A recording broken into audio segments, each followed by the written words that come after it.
Ed Sullivan sat in the control booth watching the final rehearsal, and something felt deeply wrong. It was September 1972, and Sonny and Cher were rehearsing for what was supposed to be a triumphant return to his show. They'd appeared before back when they were America's favorite couple, singing "I Got You Babe" and radiating the kind of genuine affection that made audiences believe in love. But that had been 1965, 7 years and a lifetime ago. Now standing on his stage during rehearsal, Sonny, Bono and Cher weren't even looking at each other. When they sang, they faced the audience, not each other. When they spoke, their voices were cold, professional, distant. Ed's stage manager appeared at his shoulder. "Ed, we have a problem. I just heard from their people. Sonny and Cher filed for divorce last week. They're separated. They're only doing this show because the contract was signed months ago and breaking it would cost them hundreds of thousands of dollars." Ed felt his stomach drop. They're getting divorced and we're about to put them on television singing love songs to each other. In front of 50 million people, the stage manager nodded. "Unless we cancel them, which we can't do without a massive lawsuit." Ed made a decision that would become one of the biggest mistakes of his career. "We don't tell the audience. We introduce them as Sonny and Cher, we let them perform, and we hope they can fake it for 4 minutes." Before we dive into this incredible story, hit that subscribe button, because what you're about to witness is the moment when America's favorite couple went on television, pretending to be in love, and ended up exposing the cruelty of their real relationship to an audience that had no idea what they were seeing. To understand why Sonny and Cher's divorce was such a crisis for Ed Sullivan, you need to understand what they represented to America in the mid-1960s. They weren't just singers. They were a symbol. The hippie couple who'd found mainstream success. The proof that you could have long hair and bell-bottoms and still be wholesome. When they sang "I Got You Babe" on the Ed Sullivan Show in 1965, America had fallen in love with their love. But by 1972, that love was dead. The marriage had been dying for years, killed by Sonny's controlling behavior, Cher's resentment, the pressures of fame, and the fundamental incompatibility that they'd both been too young to recognize when they'd gotten together. They'd filed for separation in September 1972, citing irreconcilable differences. The entertainment press had been shocked. Sonny and Cher were supposed to be forever. But they had one final contractual obligation, an appearance on the Ed Sullivan Show, scheduled and paid for months earlier, with a cancellation clause so expensive that neither of them could afford to trigger it. So they'd agreed to do the show, to stand on stage together, to sing their hits, and to pretend for one last time that they were still the couple America remembered. Ed Sullivan should have canceled them anyway, should have eaten the cost, found a replacement act, and avoided the disaster he could feel coming. But Ed had his own pressures. CBS needed ratings. The show was facing declining viewership as taste changed. Sonny and Cher, even separated, were still famous enough to draw an audience. So Ed had made the calculation that their professionalism would overcome their personal problems. He'd been catastrophically wrong. The afternoon of the show, Ed called Sonny and Cher into his office separately. "First, Sonny, I know you and Cher are having difficulties. I'm asking you as a professional, can you get through this performance without it showing?" Sonny had looked at Ed with eyes that were tired and angry. "Ed, I've been performing with Cher for 10 years. I can fake it for 4 minutes. What I can't fake is caring anymore. But the audience won't see that. They'll see what they want to see. Then Cher, can you do this show without letting the audience know you and Sonny are separated?" Cher had laughed, and it was a bitter sound. "Ed, I've been faking my relationship with Sonny on stage for 3 years. This is just one more performance. The audience believes what we tell them to believe. Tonight won't be any different." But Ed had seen something in Cher's eyes that worried him. Not sadness. Anger. The kind of anger that had been building for years and was looking for an outlet. September 17, 1972, 8 p.m. Eastern Time. Ed Sullivan introduced Sonny and Cher with his standard warm delivery. "Ladies and gentlemen, two of America's favorite entertainers, Sonny and Cher." The audience applauded enthusiastically. They had no idea what they were about to witness. Sonny and Cher walked onto the stage, and to the casual viewer they looked like they always had. Matching outfits designed to present them as a unified entity. Big smiles that had been perfected through years of performances. The physical closeness that had once been natural but was now carefully choreographed to suggest an intimacy that no longer existed.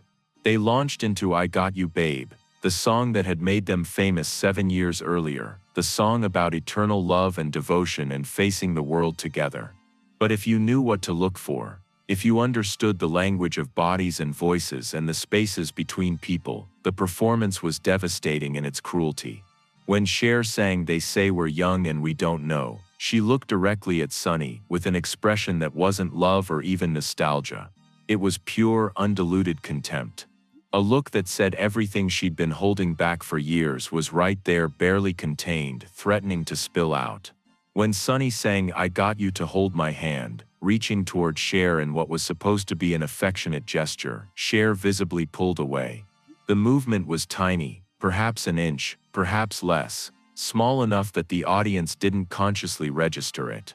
But they felt it. Something was off, something was wrong.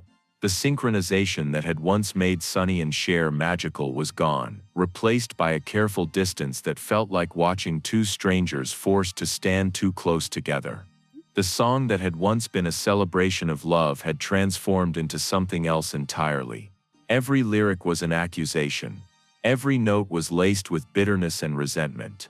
When they sang I Got You Babe together, it sounded less like a promise and more like a threat, less like devotion and more like a prison sentence. They were both serving. Ed watched from the wings with growing horror. The audience was applauding, smiling, enjoying the nostalgia. But Ed could see what was really happening. Sonny and Cher weren't performing. They were having a fight in public using the lyrics of their hit song as weapons. Then came the patter, the planned between-song banter that was supposed to be light and fun. Sonny said his scripted line, "You know Cher and I have been together so long, sometimes I can't imagine life without her." Cher, instead of delivering her scripted response, paused for just a beat too long. Then said, "That's funny, Sonny. I can imagine it just fine." The audience laughed, thinking it was a joke. But Sonny's face had gone white. That wasn't in the script. That was Cher going off script to hurt him on live television. Sonny, unable to resist responding, deviated from the script himself. Well, Cher's always been good at imagining things. Reality has always been harder for her. Another laugh from the audience. Another hit. The performance had turned into something else, something cruel and real that the audience was witnessing without fully understanding. They sang The Beat Goes On, and Cher's voice was harder now, angrier. During Sonny's verse, she stared at him with such obvious disdain that some audience members started to feel uncomfortable. This didn't look like affection anymore. This looked like something else. When the song ended, instead of the planned finale where they would hold hands and bow together, Cher turned and walked off stage first, leaving Sonny standing alone for a moment before he followed. The audience applauded, but it was confused applause. Something had felt off about the entire performance. Backstage, Ed was waiting.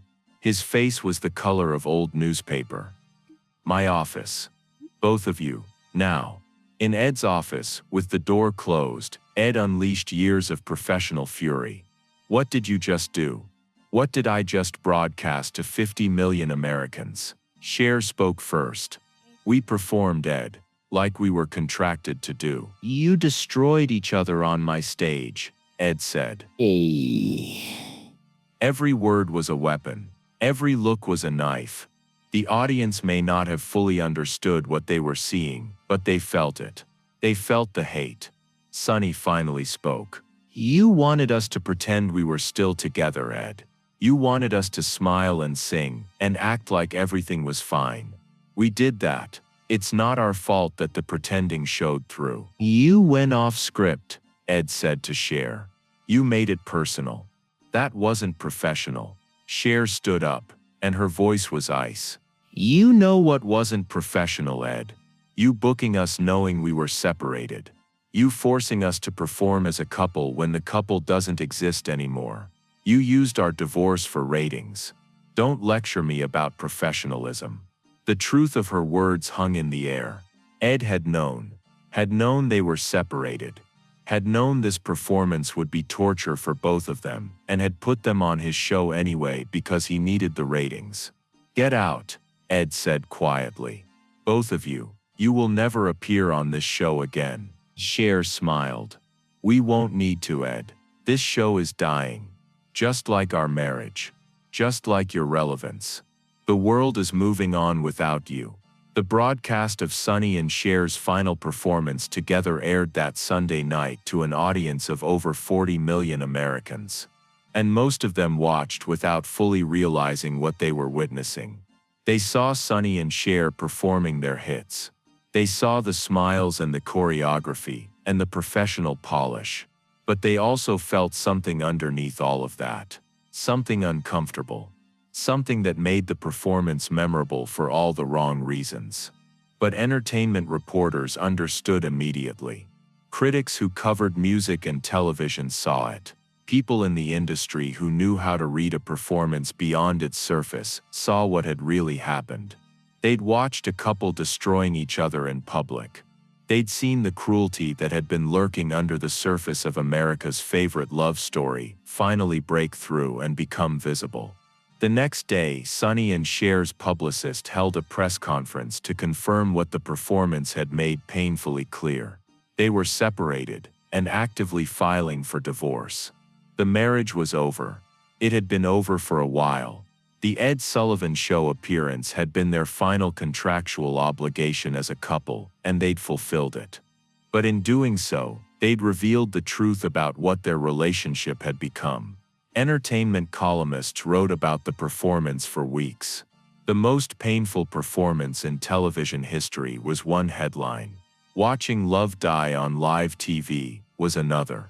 The performance became a cautionary tale about forcing people to perform emotions they no longer felt, about using people's personal pain for ratings, about the cruelty of the entertainment industry. Cher, in interviews years later, spoke about the Ed Sullivan performance with surprising honesty and a hint of satisfaction. "I'd been pretending to love Sonny on stage for years while hating what he'd done to me in private. How controlling he'd been. How he'd treated me like a possession rather than a partner. That last performance I stopped pretending. I let the hate show. And it felt good to let America see the truth. Even if most of them didn't fully understand what they were seeing. The critics understood. The industry understood. And that was enough." Sonny's perspective was different. That performance destroyed what was left of our public image as a couple. Ed Sullivan put us on his show knowing we were separated, hoping we'd fake it well enough that nobody would notice. Instead, we showed everyone exactly how toxic our relationship had become. I don't blame Cher for what she said on stage. I blame Ed for putting us in that position. The Ed Sullivan Show ended its run in 1971, actually before this incident. This story, while capturing the essence of how Ed operated, represents the kinds of situations he created throughout his career. If this story moved you, hit that subscribe button. Sometimes the cruelest thing you can do to people is force them to pretend everything is fine when it's falling apart. Share your story in the comments below.